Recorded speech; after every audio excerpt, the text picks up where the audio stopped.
we're going straight from one legend to another. Up next, we've got more with rapper-producer Edi. Now, last week, DJ Russ spoke to the Outlaws group member about his work with Tupac, and this week they're talking about current stars like Drake and have a surprise guest drop by as well. All that and more on this very special news mix.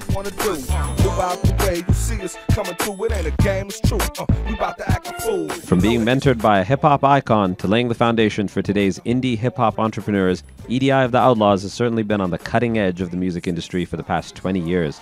In part 2 of his chat with VMix, Edi drops some knowledge for us on hip-hop's past, present, and future.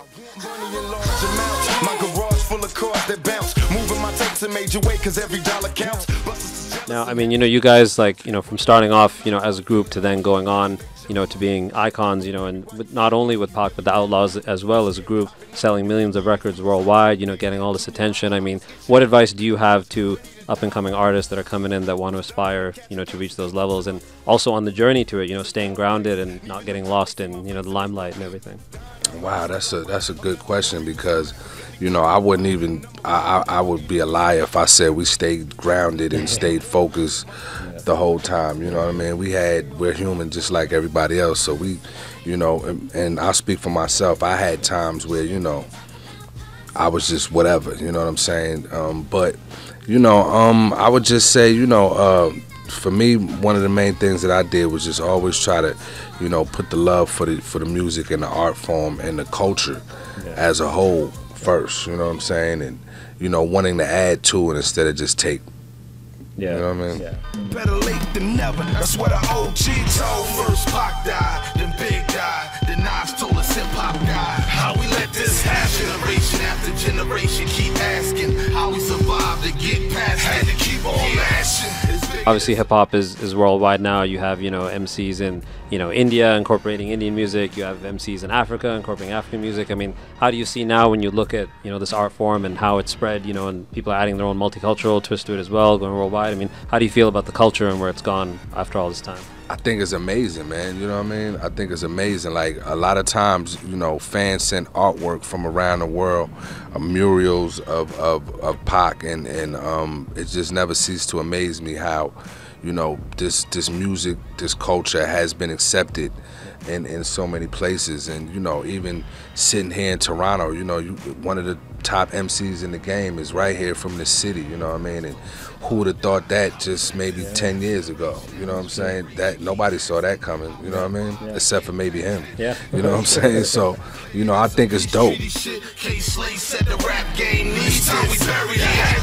history. Long live the legacy of hip hop's two greatest MCs. Time to bury the hatchet. Pick up the pieces, pick up where we left off. Easier said than done. I want to see MCs from all over the place. I don't think it has to just be America or Canada. I think, in the future, one of the top MCs in the game will be from Africa. Yeah.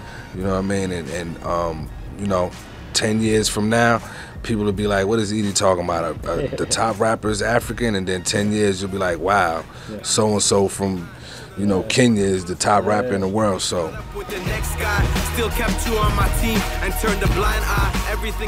and keeping in line with Edi's global state of mind, Edi takes us behind the scenes on his work with the local MC of South Asian heritage from Toronto, who's honored to get the chance to work with one of his hip-hop heroes.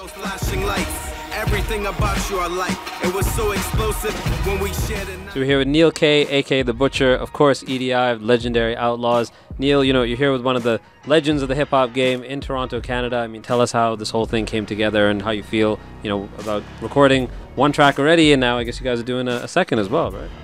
It's a great experience working with Edi. Like, when he puts it down, when working with him, something great's gonna come out. So anytime, like, even doing the second track that I have him on going, I know that it's going to be an amazing product. And I love this music from day one, from the Pac era. I think first time I heard Me Against the World, his voice always caught to me. Yeah. So I'd always listen for him, but I didn't really know his name when I was younger. I'm like, okay, that rapper I like. So, Yeah, that's amazing. It's great. Yeah.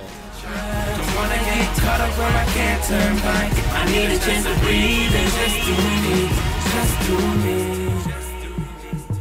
And Edi, tell us, I mean, when you first heard, the beat and your approach to the song, I mean, how you feel about this track. You guys put together one, and now you got a second one as well.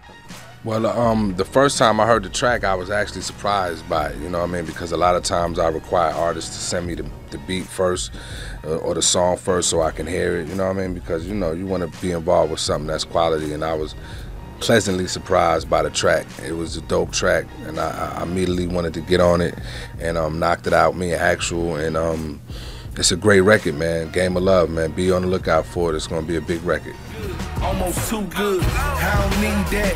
You can keep that. Best friend told me that you trying to creep back.